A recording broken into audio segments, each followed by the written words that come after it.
Bem, a aula de hoje, vamos falar do século XVI, final do período da Idade Média, concepção do Estado moderno, racionalismo, afastamento da competência religiosa, atrair a matematização da relação social, fugir do ser divino para um ser palpável, um direito do homem para o homem, competência o homem julgando o homem. Foge o tribunal eclesiástico, a competência eclesiástica, e agora tem um julgamento do homem para o homem.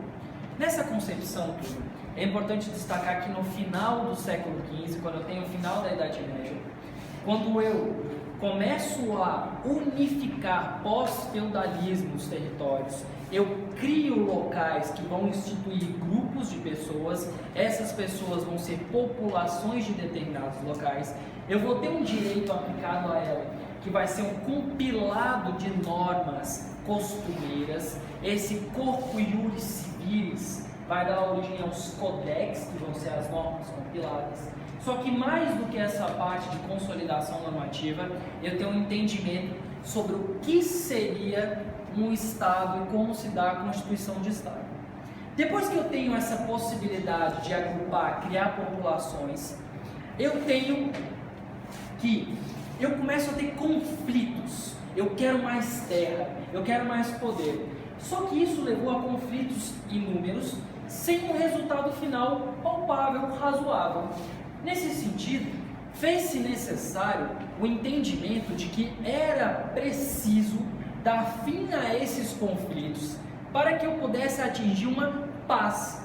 Para eu atingir essa paz, eu precisava delimitar o que cada estado tinha e qual seria o espaço territorial sobre isso. Jean Bodin fala no seu livro sobre a necessidade de criação de borderlands, de limites, de fronteiras, e que nessas fronteiras seria pautada a chamada soberania. A soberania é o poder ilimitado que o governante daquele pedaço territorial exerce sobre aquele território. Nessa conjuntura, eu trouxe para vocês que há o nascimento de uma soberania absoluta em razão do Tratado de Paz de Westfália, em razão da Guerra dos 80 anos. Bem, na concepção atual, Miguel Reale fala de uma soberania relativa, que foi verificada como uma incidência depois da Segunda Guerra Mundial, pois não mais se valia de fundamento aquela razoabilidade de que um país mandava plenamente, infinitamente dentro do seu território, e eu passo a abrir mão de direito para fazer uma cooperação internacional. Essa cooperação internacional abre a margem para a criação de uma soberania relativa. Com a teoria de Jean Bodin, há o nascimento de um direito internacional público. A partir do momento que eu regulo as linhas de fronteiras e as soberanias que cada estado tem sobre o seu pedaço territorial, eu tenho uma regulamentação, uma necessidade de uma regulamentação de reconhecer o que é o seu pedaço de terra e o que é o meu pedaço de terra, portanto, a origem do direito internacional público. Na perspectiva de evolução do Estado moderno, eu tenho que o racionalismo afasta o direito canônico como um meio de resolução de conflitos. Eu afasto aquela competência do foro privilegiado, raciona persona, raciona matéria, e eu começo a incidir um direito puramente racional, um direito matemático, uma relação objetiva entre as pessoas. Nessa perspectiva, eu tenho o liberalismo e o contratualismo. Eu tenho um contrato social, eu legitimo o Estado. E aí eu elenquei duas características fundamentais. A primeira delas é uma citação a Max Weber que fala que haverá o monopólio da força legítima. Quer dizer, eu tenho uma perspectiva de Rousseau, eu legitimo o Estado para que o Estado me represente. Então eu não vou poder mais utilizar da força bruta para adquirir algo, porque o Estado irá me representar. É a frase do Miguel Reale, ela é brilhante. E diz: a astúcia do direito é valer-se do veneno da força para impedir que ele triunfe. Quer dizer o quê? O direito vai usar aquela força para impedir que você use a força. Eu legitimo o Estado, então, para aplicar a força, para impedir que você, cidadão, use a força. Ok? Bem, nessa perspectiva, a gente tem outra característica importante. que é o quê? Eu saio de uma noção de senhor dono de terra, senhor territorial, para território soberano. Implica dizer o quê?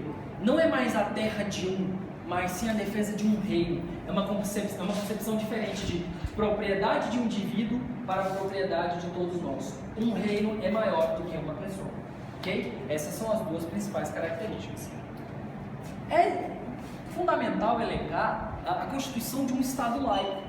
A partir do momento que eu afasto a religião como meio basilar de resolução de conflitos, eu tiro a incidência da religião na aplicação normativa.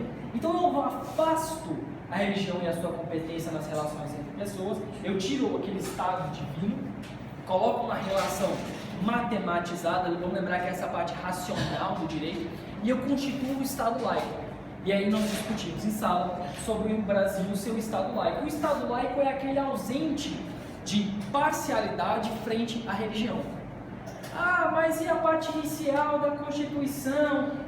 Não, a parte que cita no preâmbulo referente a Deus não é norma constitucional.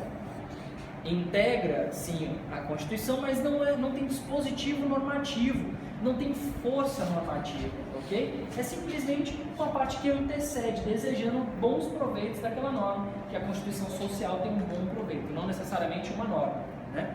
Bem, nessa conjuntura de Estado laico, Estado sem religião, nós temos a liberdade religiosa no nosso ordenamento jurídico, nós temos a limitação dessa liberdade religiosa, desde que não ofenda outros bens jurídicos, que foi como posto em exemplo o fato de agora fundarmos uma religião que assassina crianças. Bem, isso daí a gente sabe que é verdade. Eu não posso utilizar isso daí para me omitir do cumprimento normativo.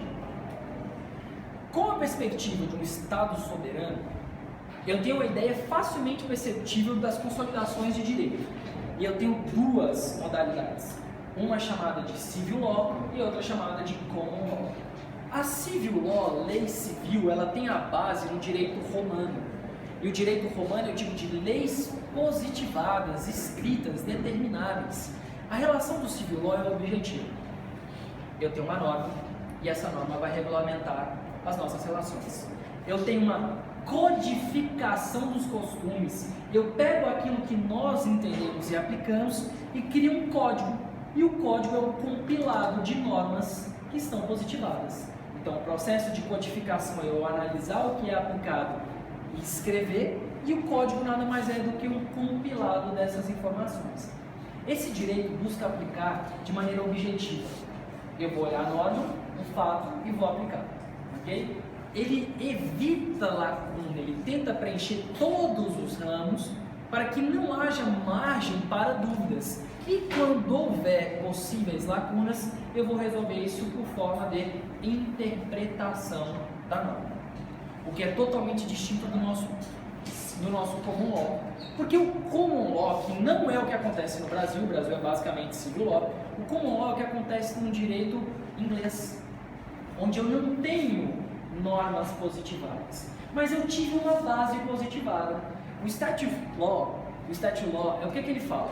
Ele fala que eu tenho pilares normativos que foram descritos e que esses pilares normativos que foram descritos, eles foram superados. Deixei de analisar uma lei engessada, que nem o civil law, e começo a analisar o contexto social. Então o statute law, ele sai de cena, ele perde a sua eficácia e começa a entrar a figura do judgment law, que é justamente quando eu tenho uma apreciação do direito pelo judiciário. O judiciário enseja o entendimento, e esse entendimento que hoje nós já sabemos definir como jurisprudência é fonte primária do direito. É desse entendimento que eu tenho a consolidação de um direito.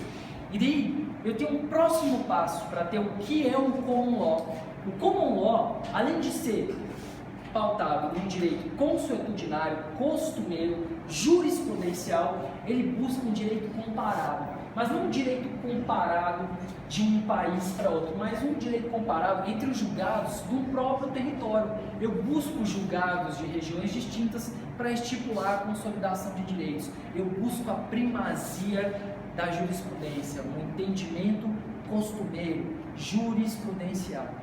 A ideia nesse caso é que seja um direito que analise o caso concreto. Não é objetivo, ele é causídico. Eu olho cada situação na sua individualidade. E cada situação na sua individualidade vai ser julgada com base nos costumes e nos outros julgados que já foram realizados. O mais importante é pensar que esse direito não é engessado, ele é mutável, ele evolui e de acordo com a constituição social, ou seja, com os costumes que a sociedade aceita. Tem a primazia pela lacuna, porque se eu deixo uma brecha, eu posso fazer uma interpretação. Eu não preciso aparar todas as arestas, eu não preciso estipular tudo de tudo, porque é cada caso que vai ter que determinar a aplicação do direito. Tranquilo?